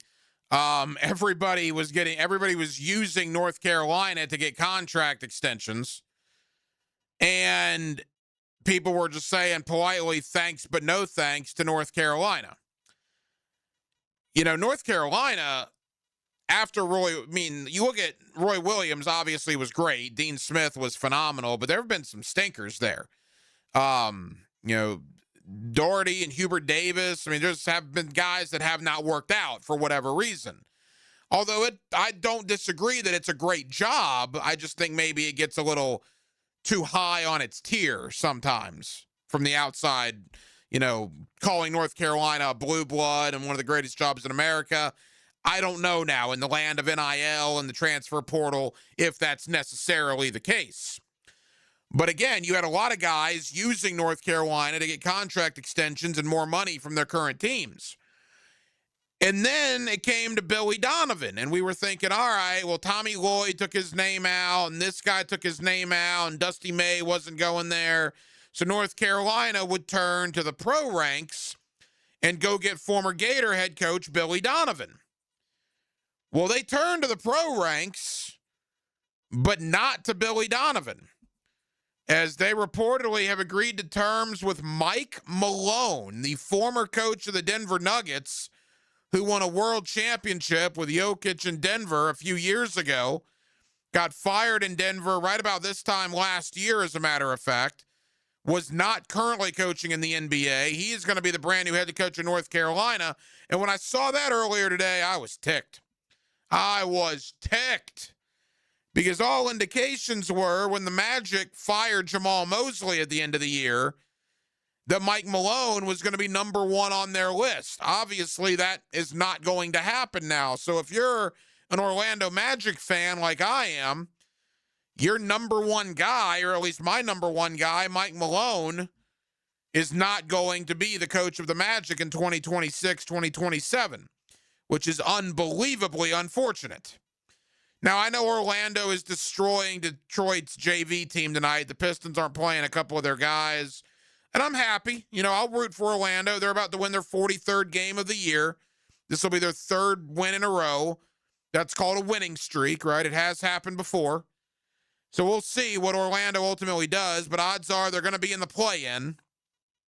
And even if you get out of the play-in, that means you're going to have to play this Detroit team again in a playoff series where they actually care, or you're going to have to play Boston more than likely. And if Orlando doesn't get out of the first round, if they get eliminated for the third year in a row in the first round, Jamal Mosley needs to be gone. And I was all aboard the Mike Malone trade to Orlando. His father, Brennan, was a former assistant with the Magic. It made all the sense in the world until North Carolina comes out of nowhere earlier today and hires Mike Malone. So certainly a shocking development in college, and one that has ripple effects in the NBA, as Orlando, Milwaukee, and other teams that are probably going to be looking for head coaches would all have had Mike Malone at the top of their list, and now that is not going to take place. But, hey, congratulations. I think North Carolina got a great coach, and to keep that as under wraps as they did, to be legitimately surprised at who North Carolina hired was kind of pleasant in a way, a pleasant surprise, because normally it's not kept that close to the chest with situations like this, but Malone and North Carolina did, and it appears to be a good marriage. I'll be curious to see what a good NBA coach moving to the college ranks can do. We see a lot of good college coaches go to the league and not do very well. What about a guy that's won a world championship in the NBA now taking a gig in college? How is that going to work itself out? That will be fascinating to see. We'll take you up till 10 o'clock, Jacksonville, as we do every night. We'll talk a little college hoops. We'll talk a little Florida Gator hoops. We'll talk a little AFC South, Jaguar Titan related. And we'll talk about the orange and blue game. That's right, the Gator Spring game comes up this Saturday down in Gainesville as John Summerall and the boys wrap up their first spring. Is there a legit quarterback competition between Aaron Philo and Tramel Jones? We'll discuss all of it with former Gator, All-American tight end, my buddy Ben Troop. He joins me next on a Monday night here in Northeast Florida. We're glad you're with us. It's Hacker After Dark. The Men in Black and Team. Big-time players make big-time plays at big-time games. 1010XL. Oh, man, it feels great. Home of the Jaguars. Attention skilled electricians. Are you undervalued at your current company? Time to step up to the bigger projects and better opportunities. Join the team at Miller Electric Company, a trusted name in the industry for over 96 years. At Miller, we tackle the biggest projects in the city, offering not just a job, but an experience, top-notch pay, unbeatable benefits, and the best working environments in the business. Please join the team that values your skills and rewards your hard work. Elevate your career to new heights. Apply today at millercareers.com, an equal opportunity employer. Spring is here. Is your yard ready? Lucas Tree Service, a family-owned business with over 45 years of experience, is Jacksonville's certified arborist for safe tree removal, trimming, and stump grinding for homes and businesses. Protect your property, boost your curb appeal, and enjoy expert service you can trust. Keep your trees healthy and safe before summer arrives. Schedule your inspection today at lucastreeservice.com. He tackles talk radio like a middle linebacker in the gap. I tell it like I see it, and I see it like a middle linebacker. Tommy Mack. Fridays on Jaguars Today. Unsealed by Renewal by Anderson Custom Windows and Doors on 1010XL. Hi, I'm Sean Monahan from Monahan Jewelers in Atlantic Beach. Since 1977, we've been Jacksonville's local family jeweler with a beautiful selection of fine jewelry and certified diamonds. But we're also Jacksonville's leading buyer of gold, silver, and diamonds from the public. Gold has recently hit an all-time high at over $5,000 per ounce, and silver is over $100 per ounce. Pay bills, buy something fun. Now is the time to sell your gold and silver for cash and get top dollar, or trade it in for a new piece and get even more at Monahan Jewelers in Atlantic Beach. Home of the Jacksonville Jaguars. WJXL AM Jacksonville Beach. WJXL FM Jacksonville Beach. Has any Major League Baseball player ever hit 2 grand slams in the same inning? Filing an insurance claim following a storm shouldn't be an ordeal. Southern Oak Insurance's claim team prepares for catastrophic situations well in advance. Log on to southernoak.com. Our family protecting yours. Southern Oak Insurance. Fernando Tatis of the Cardinals hit 2 grand slams in the same inning in 1999. Both came off the same pitcher, Chan Ho Park of the Dodgers. Southern Oak Insurance. Our family protecting yours. All right, sports fans, Hicken here, and let's talk skin. Beaches Dermatology reminding you all to wear your sunscreen. Summer's almost here, gang, and that means more time outside. You're grabbing the clubs for your tea time. You're heading out to the boat. Just headed to the beach. Definitely bring the sunscreen. Hey, Mother's Day is coming up, so get your lady a gift card for some skincare. We know women love their skin. Beaches Dermatology, give them a call. I've been seeing them for years, and my skin thanks me for it. Call today online at beachesdermatology.com. Hey folks, Mike Dempsey here for Dandy Foods, a Jacksonville family business for nearly 70 years. Heck, I've been talking about them for over a decade. The Thompson family secret: Dandy's never frozen, always fresh baked bread with quality meats and cheeses. No dry, crumbly subs here, only soft and tasty deliciousness. When I see that logo with the little dude with the cane on the label, it tells me I'm getting a trusted brand, a quality sandwich. So do what I do and stop in at a Daly's and make yours a dandy today. 1010XL, presented by Farah and Farah, exclusive injury law firm of the Jacksonville Jaguars. When it's game time, Farah doesn't flinch. Here's another call on the 1010XL hotline, driven by Key Buick GMC, home of the lifetime powertrain warranty.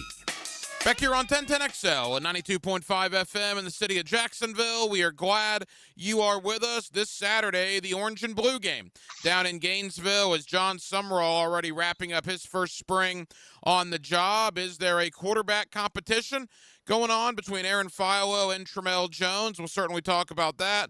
We'll put a bow on Gator basketball. Ruben Chinulu named as the Naismith Defensive Player of the Year. Quite an honor for the Gator big man. And Trayvon Walker, a contract extension here in Jacksonville. Let's talk about all of it with a former Florida Gator and a former Tennessee Titan, for that matter. He spent a number of years in the National Football League. My buddy Ben Troop, always kind enough to join us here on 1010XL. Ben, it's been a little while, man. How are you? Man, I'm good, Ryan. I was starting to get worried. I said, man, I hope I ain't say the wrong thing to Ryan, man. I usually come on about every couple of months, man, but it's always a pleasure to be on with you, sir. Hey, Ben, thank you, buddy. We certainly appreciate it. Orange and blue game on Saturday.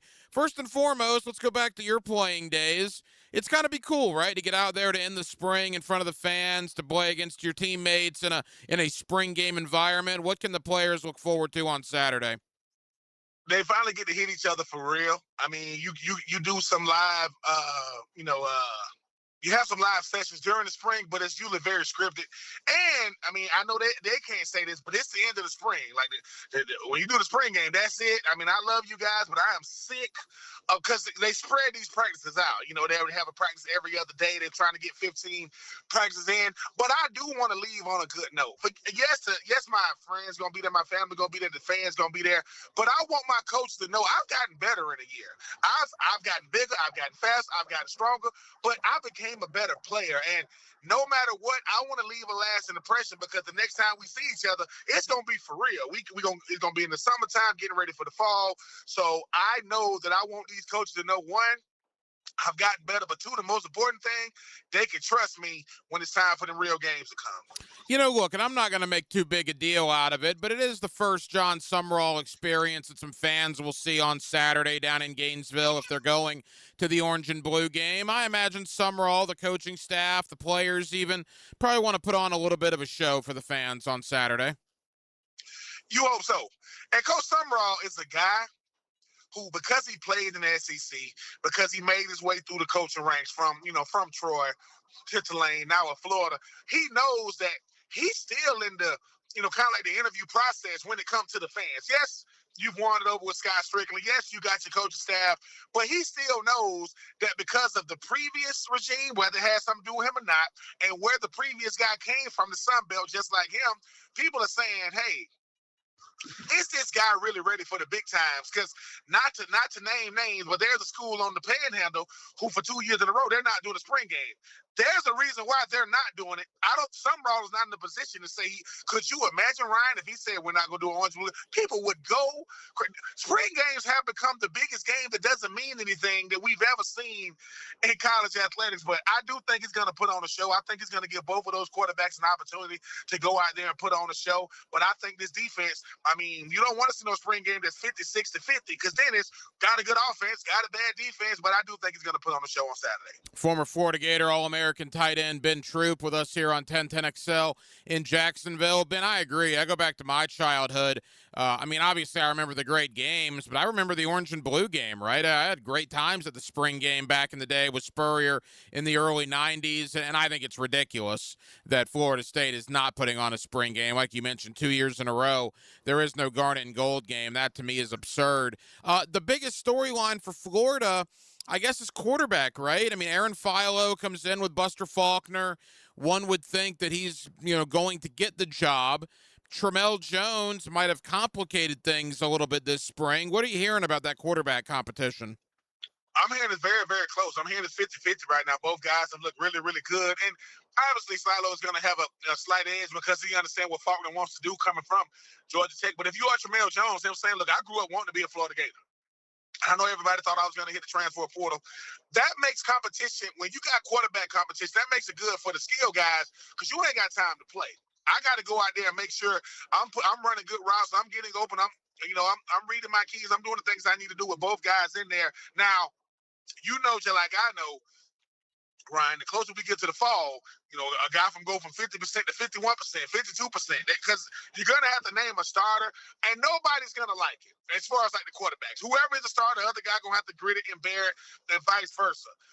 But that's football. And in the world of transfer portal and nobody wants to compete, football is transfer portal NIL proof. When the games and the practices are going, all that stuff goes away. But I do like the quarterback competition. I do like the fact that Coach Faulkner is the guy that's definitely going to open this. I want to see how the offense is going to look. As long as Jaden Ball gets his fair share of the carries, which is going to balance the offense out, I want to see Wilson and VB3 and all these receivers that we got. I want to see, this freshman tight end that's looking more like Jason Peters at Arkansas than a tight end I've ever seen before. Maybe Darnell Washington is inspired an entire new generation of tight ends over 300 pounds. But I am intrigued to see how this entire team gonna look because you got two big-time coordinators coming from Georgia Tech, coming from Kentucky. How do these guys gel, and can this Florida D-line wreak havoc like I've heard throughout the spring? You know, final thought on the spring game. I'll tell you the one thing I like about what Florida did, too, when they bring in Buster Faulkner, is you look on the offensive side of the ball, every room outside of running back, and you got Jaden Ball there, so I feel pretty good about that. But quarterback, O-line, tight end, and wide receiver all have at least one guy from Georgia Tech that was there with Buster Faulkner. And I think that'll be invaluable for the team, learning Faulkner's system on offense, to have so many guys that are familiar with him from their time in Atlanta. It shows how much he meant to them. It shows how much they want to play for him. As much as you you still picking a school because of the reputation of the school and the head coach. But these coordinators are a big reason why you should pick a school, because that's what's going to decide if you're going to get an opportunity to play on Saturday to eventually, hopefully, play on Sunday. Coach Faulkner was the #1 offensive coordinator in the country.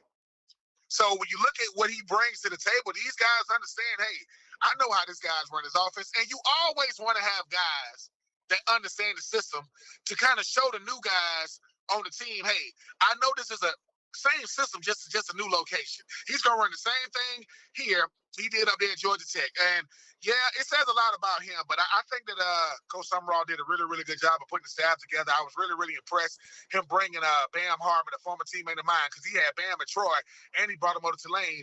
Bam, who's right there from Jacksonville, Raines High School, to be, you coaching at your alma mater. So I'm looking forward to seeing how these guys gel together. But, yeah, bringing a bunch of guys from your previous school to want to follow you in the portal to come down there to Gainesville with you, well, it is the SEC.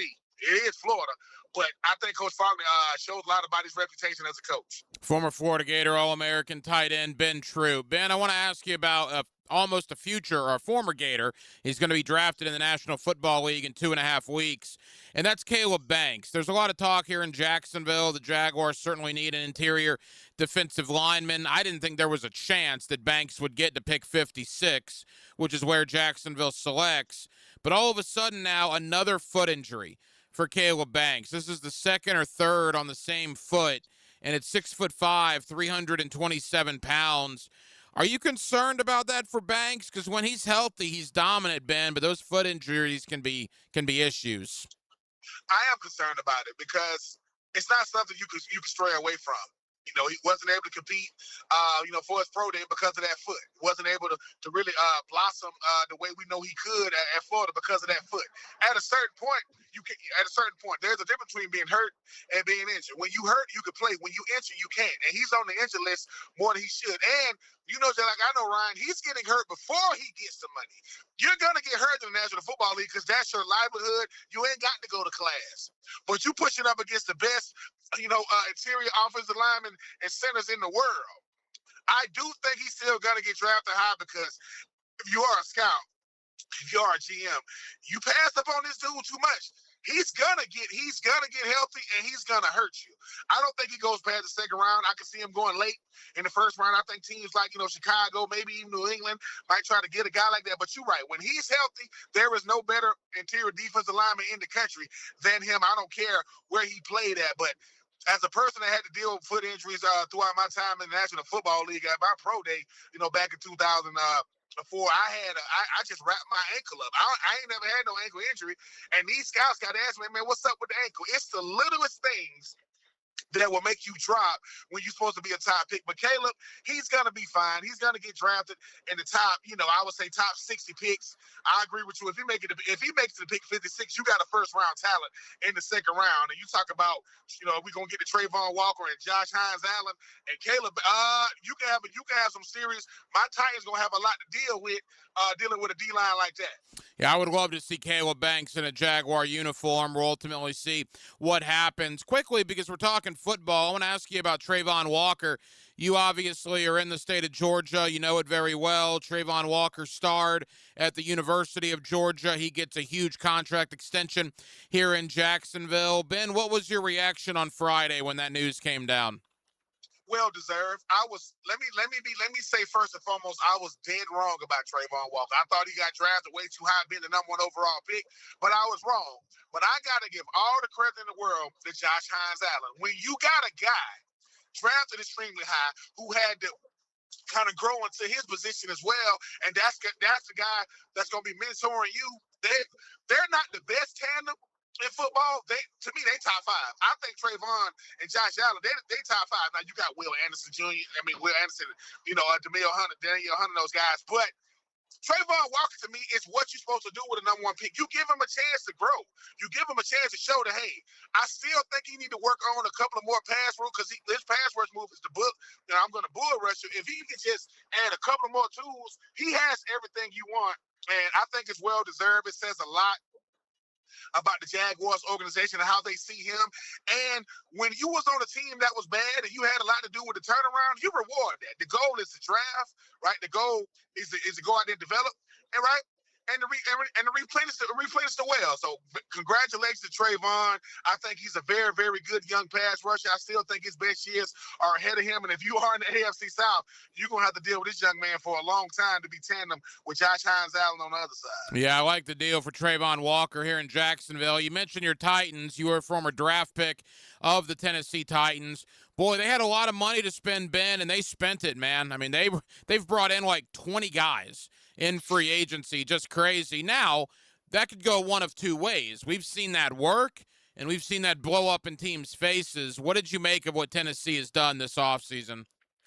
Like what they've done, but I think you just said it, Ryan. If it works, great. If it's New England, great. But if it's spending a bunch of money just to look good because you had the money to spend, we're going to be talking about how bad these contracts were in a year or two. And you know what killed the team more is that dead money. If you give a guy too much money, I give you Snead coming over from Kansas City. You don't even remember him being in a Titans uniform coming over from Kansas City at cornerback. I hope it works.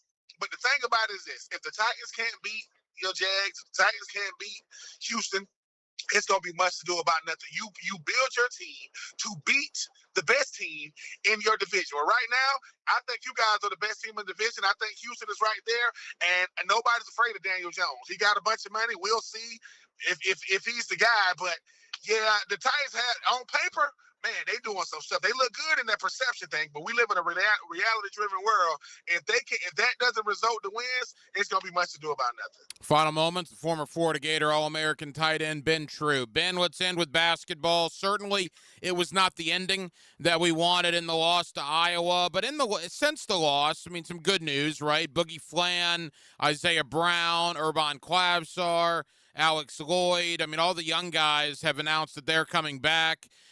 We obviously do not have any formality yet on the big guys as far as Chinyalu, Houck, and Condon. Chinyalu just won the Defensive National Player of the Year award, which is a great honor for him. To me, Houck is an easy one, Ben. I mean, that's a lot of money to turn down to the NBA. I'd be pretty stunned if he came back. But I think Condon and Chinyalu are a little more complicated. How do you think all that's going to play itself out? I think if Condon and Chinyalu both get a first-round evaluation, I think you can't pass up a first round. People talk about, well, if you're not a lottery pick. No.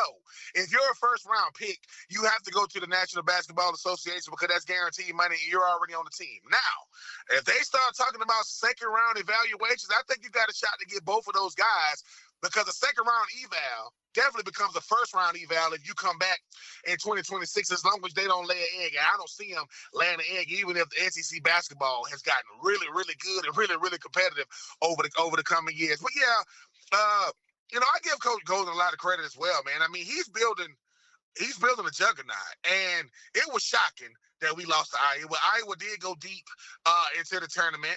I don't know how many of us are going to be Michigan fans because Coach Hurley make it really, really easy to root against him with how he is as a coach. I mean, really, really good, but, I mean, I don't think he can get invited to no parties or weddings anytime soon. But, yeah, I think that I think if Condon and Chinyalu, if they can come back, I think you want both of them. But if you can get one of the two, but I think it's going to come down to them evals. If Condon gets a first-round eval, I think he's gone. But we're going to be patiently waiting because National Defensive Player of the Year, man, Nate Smith, that ain't no slouch right there. I mean, I knew he was, breaking records with all the things he did. I hope we get them both because I'm selfish, but if they get first-round evals, man, I would wish those guys nothing but the best. Former Gator, All-American tight end, Ben Troop. Ben, the 84 Reasons podcast. Tell the Gator fans here in Jacksonville about it. Man, my best guess, I'm probably gonna get all year. Coach Summerall, he came on. Shout out to Scott. You know what I'm saying? The SID at Florida giving me a chance to have Coach Summerall on. Gonna have VB3 coming. Dallas Wilson coming. Obviously, gonna try to get Khalil Jackson and Miles Graham. Trying to get them legacy players to come on. I'm gonna see if we can get one of these current quarterbacks to come on because they got the true freshman rule. Both of these guys no longer have their freshman next to their name. Let's see if we can get a couple of these quarterbacks to come through. And where can Gator fans find the podcast, Ben? They can find it on anywhere the podcast, any podcast networks. I'm there. Also on YouTube.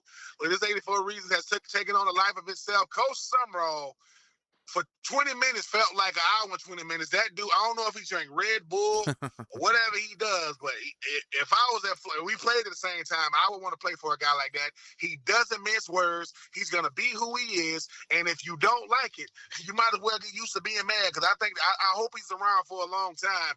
If the energy that he presents in the interview can resonate on the field, I think Gator Nation is in really, really good hands. Check out the 84 Reasons podcast, hosted by former Florida Gator All-American tight end Ben True. Ben, I know you're busy, man. Thank you for the time. We'll do it again soon, pal. Ryan, you're one of the best in the business doing it. Anytime you need me, sir, I am there. Start sequence 1. This is Mayflower 1 calling mission control. Do you read me? Over. This is mission control. Identify yourself and give me a position. Jacksonville Sports Radio. 1010XL.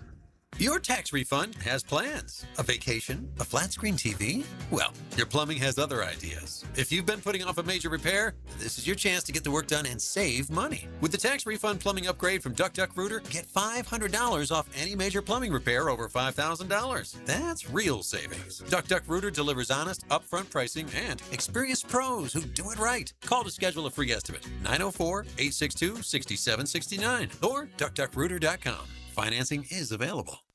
Checkmate. I'm Brendan Cecilia, founder of Checkmate Coatings. And I'm Chester, the Checkmate Chessman. At most companies, people start on the ground floor and work their way up to the corner office. At Checkmate, I started on the ground floor, and almost 20 years in, that's still where I am, making ground floors look awesome, one garage at a time. Well, I started as a pawn and worked my way up to king. No, you didn't. Some guy drew you as a king. I asked them to give you a roller, so at least you'd look like one of the guys. Yes, I rather would have preferred a sword. At Checkmate, I work personally with our teams to perfect the preparation and application techniques that make Checkmate floors beautiful and durable. And I keep things classy with my adorable accent. Beautiful floors? Check. Guaranteed to last? Check. The finishing touch your home deserves? Checkmate. Transforming your floors, making them great. Checkmate. Visit checkmatecoatings.com. Mark your calendar for Friday, April 17th at the Yards for the second annual Birdies and Bounces, presented by the Mackenzie Noel Wilson Foundation. This premier golf and pickleball tournament brings together competition, community, and purpose for an unforgettable day on the course and courts. Proceeds benefit the Boys and Girls Clubs of Northeast Florida, helping create great futures for local kids. Register or learn more at bgcnf.org and click events. Join us for a day of fun and impact for youth in our community. 1010XL, presented by Farah and Farah, exclusive injury law firm of the Jacksonville Jaguars. Focused, fueled, fearless, Farah.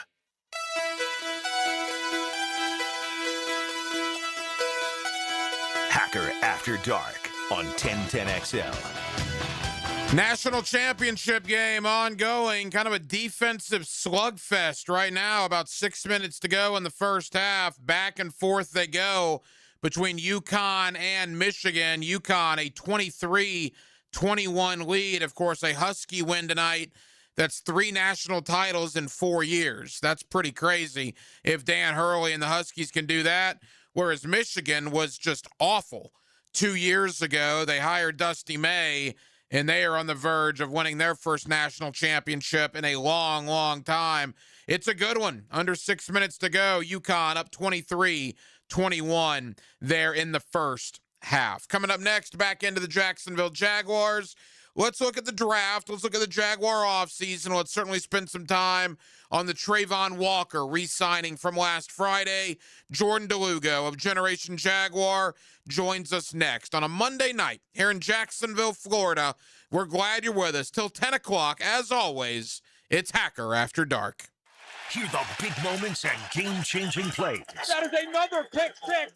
Touchdown, Jacksonville. Your home for the most play-by-play is 1010XL. Streaming live from the XL Digital Studios. Polished by Harbor Dental Care, the locally owned smile restoration experts. The doctors at Southeast Orthopedic Specialists have resolved my hip and foot issues, and I'm back to training for the 2028 Olympics in LA. This is Garrett Scantley, and I highly recommend Southeast Orthopedic Specialists. This is David Garrard. Following my knee surgeries and recovery, I'm continuing to feel great and would recommend Southeast Orthopedic to anyone who's experiencing orthopedic pain. Southeast Orthopedic Specialists. Rick Ballou for Coy Dental. That's right, Carlson Dental is now Coy Dental. Dr. Lee has been practicing there for 9 years, has purchased the company. The Coy Dental team still has the same great dentists and staff. And remember, if you get nervous visiting a dentist, don't. There's never a problem at Coy Dental. With light sedation for cleaning, then deep sedation for all your restorative needs. Coy Dental, located in Bartram Park. This is Jeff Middlecoff with Cogent Bank. My associate Ryan Salem and I joined Cogent Bank because we wanted to revolutionize the mortgage business, just like Cogent Bank has revolutionized the banking business. So Ryan Salem and I are able to leverage the power and stability of Cogent Bank to go out and find our clients the best investors, the best products, and the best rates in the entire country for your particular mortgage loan. Of course, you don't have to be a customer at Cogent Bank to take advantage of our mortgage services to buy or refinance your home.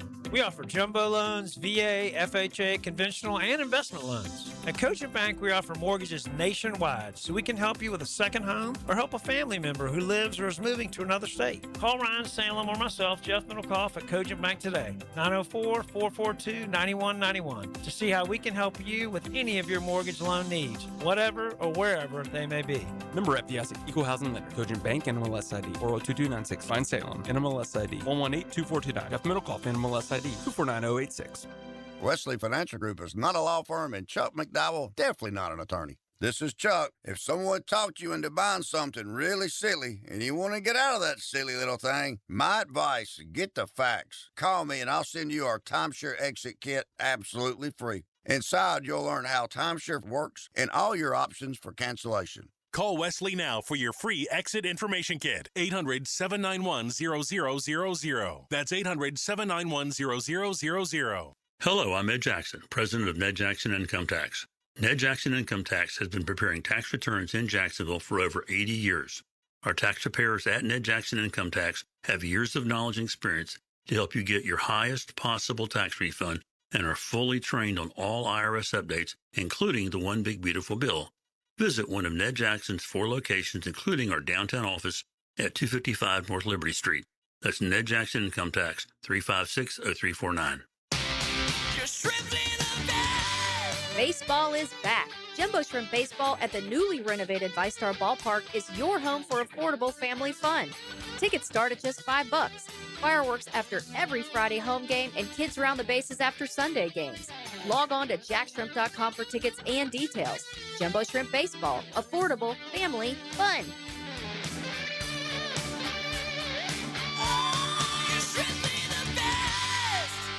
Hey Jacksonville, David Garrard here. If you want a street legal golf cart that's built with quality and style, check out Dynamic Drives and Designs in Jacks Beach. They have new, used, and fully customized carts from the top brands like Atlas, Dodge, and Pilot Car. Every cart gets a complete expert inspection, so you know it's ready to hit the road. Their team can help you design the perfect custom cart that fits your style and needs. For your custom golf cart, visit dynamicdrivesdesign.com today and see your perfect ride.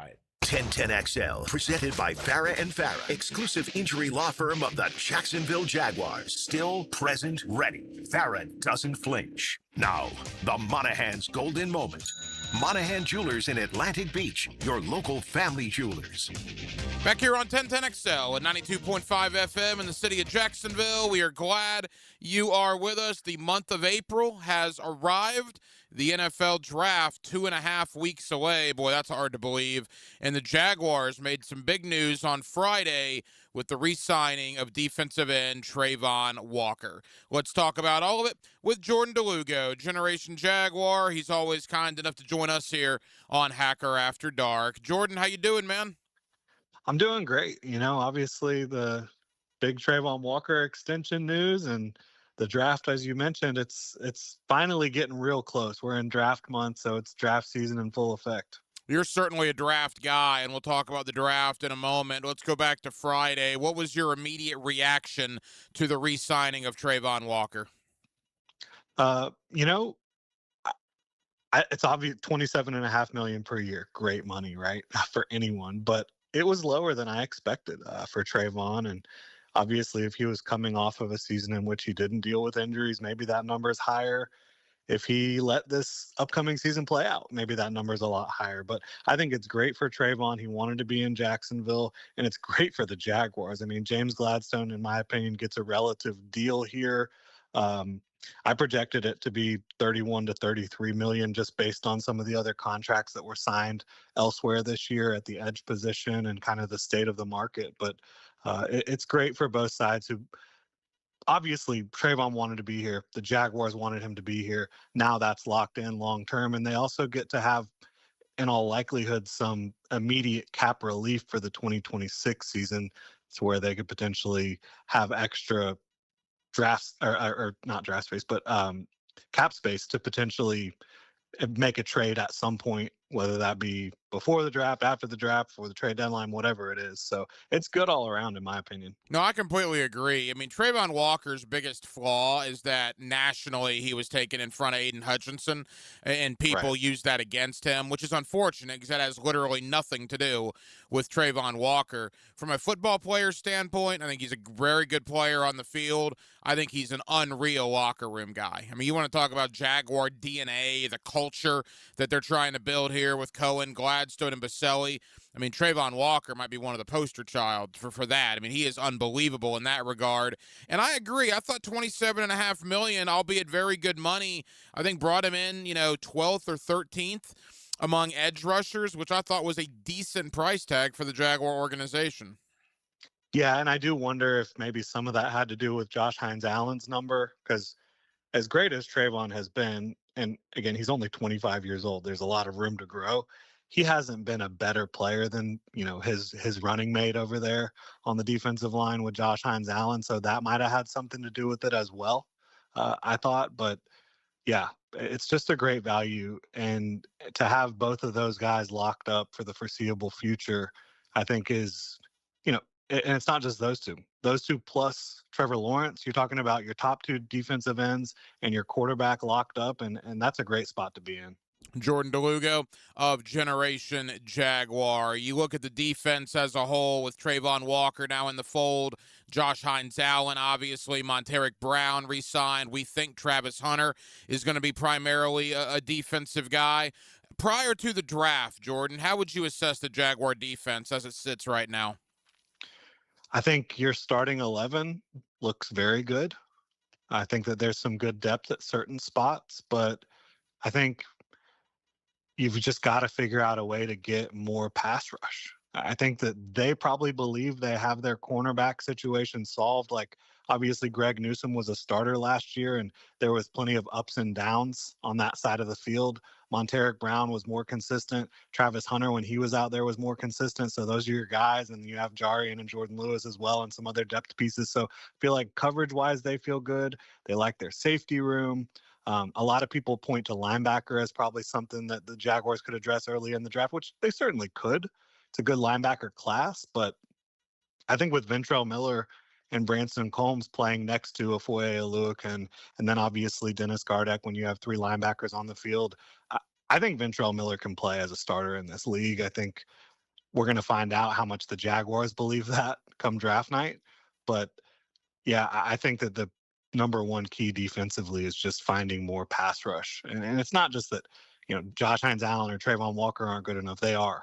But you need more guys than that. You look at the top teams around the league, and they have waves of pass rush. And so the Jaguars need to find find that, in my opinion, in the draft. You know, we knew coming into this free agency period it might be somewhat quiet because of all the guys that were due for extensions. One of those extensions is now done with Trayvon Walker. It looks like they're going to pick up the fifth-year option on Anton Harrison. So that leaves, I guess, 4 guys that you need to consider yourself wanting to re-sign before the season comes to an end, or at least before free agency begins next year.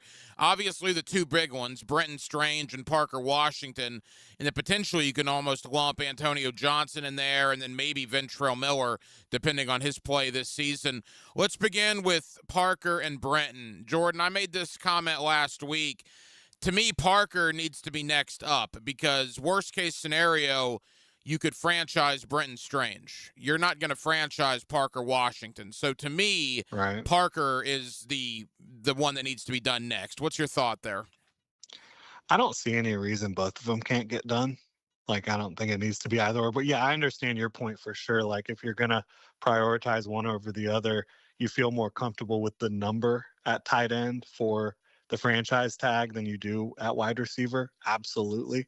But again, I just don't think there's any reason not to be able to get both of those done this year. I was looking at Parker recently, and my guess would be around $15 to $17 million per year, something like that, which I know that might sound like a big number, but the way he played down the stretch and the way he has consistently brought it throughout his career, every time he's, gotten opportunities, plus you factor in the, really ridiculous punt return ability. And I think he's extremely valuable. And I think Strange probably in the $13 to $14 million range per year at this point in his career. So I don't see any reason that the Jaguars shouldn't be able to get both of those deals done. Couple of more for Jordan DeLugo, Generation Jaguar. I do want to get into the draft quickly with Parker. You go back to the last 5 games of last year, the 4 to end the regular season and the playoff loss to Buffalo. Jordan, I don't know if there were 10 wide receivers in the league that were better than Parker Washington. They certainly weren't statistically better than Parker Washington. I think he had like 487 yards receiving in those last 5 games. So with that as a backdrop, if you're Parker's representation, do you maybe not want to get a deal done prior to the season? Because if he goes nuts again in 2026, that price tag is going to go up and up and up. You're absolutely right. And I mean, I think you could have said the same thing about Trayvon, right? If he plays at his best, he could have probably been a $40 million guy after the season. But there is something to be said for being in a place you want to be and getting, probably what is fair market value or close to it for your production and your projection moving forward at this time. Like, to be honest, is Parker Washington going to be that guy consistently? I don't know. Like, is he going to have that insane of production consistently? I don't know. But I think based on what he's shown you, guys in that range of play got around, $17 million per year this offseason. Final thought before the draft talk. Antonio Johnson, Ventrell Miller. Are those important to get done, or are those more wait and see in your opinion?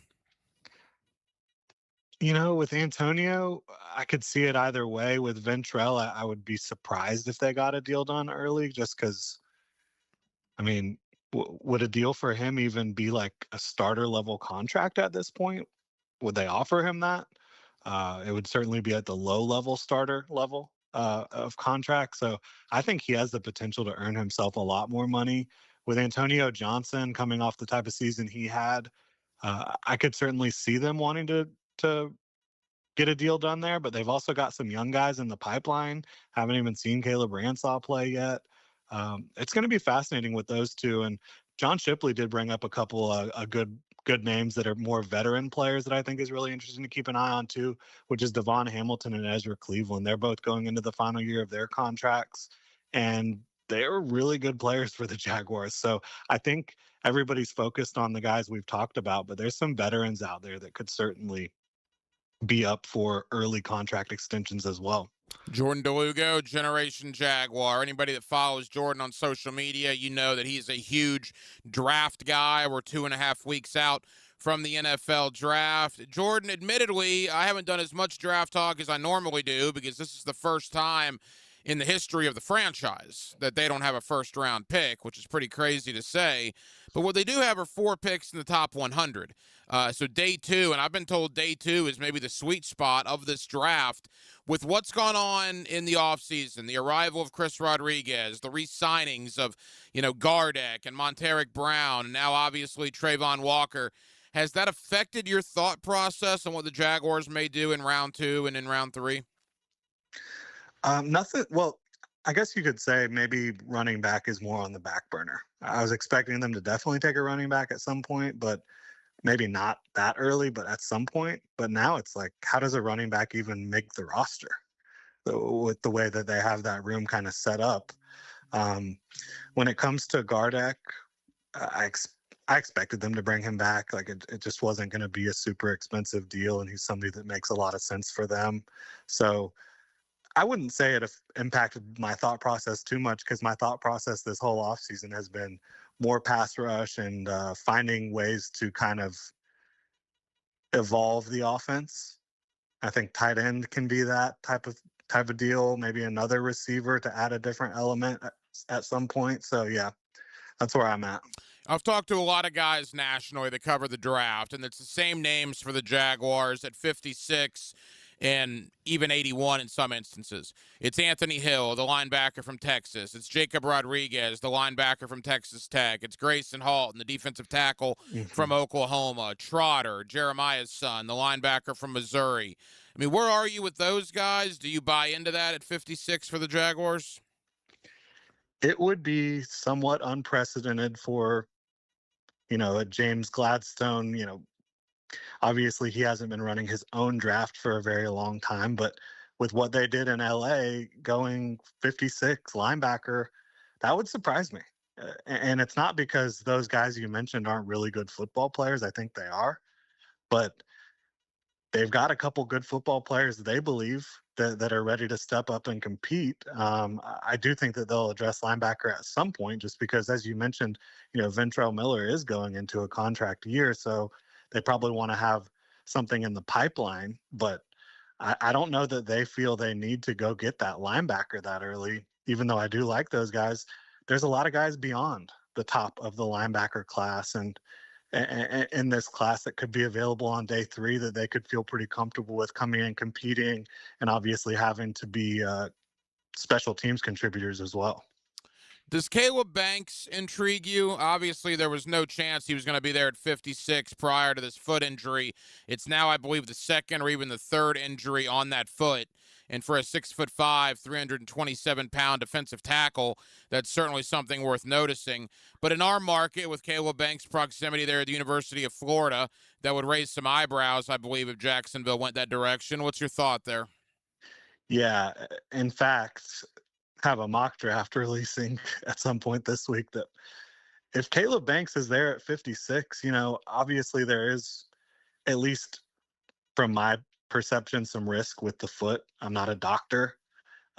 Obviously the Jaguars and the rest of the teams in the NFL will handle that in-house and figure out what they think about that. But just on the outside looking in, like you mentioned, somebody who is that large dealing with seemingly like continuous foot issues is pretty scary.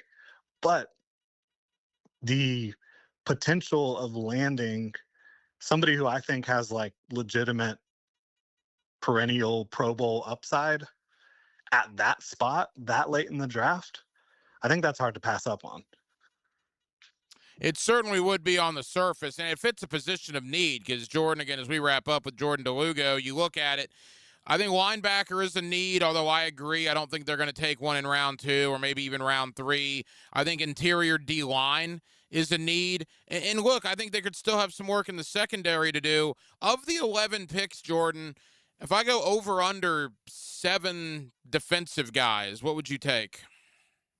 Well, obviously, I think there will be some movement, so we'll see how many picks they end up with. James Gladstone and company, there's going to be trades, so it just ends up depending on how much there's going to be. But if you're saying 7 out of 11, I think that's the right number.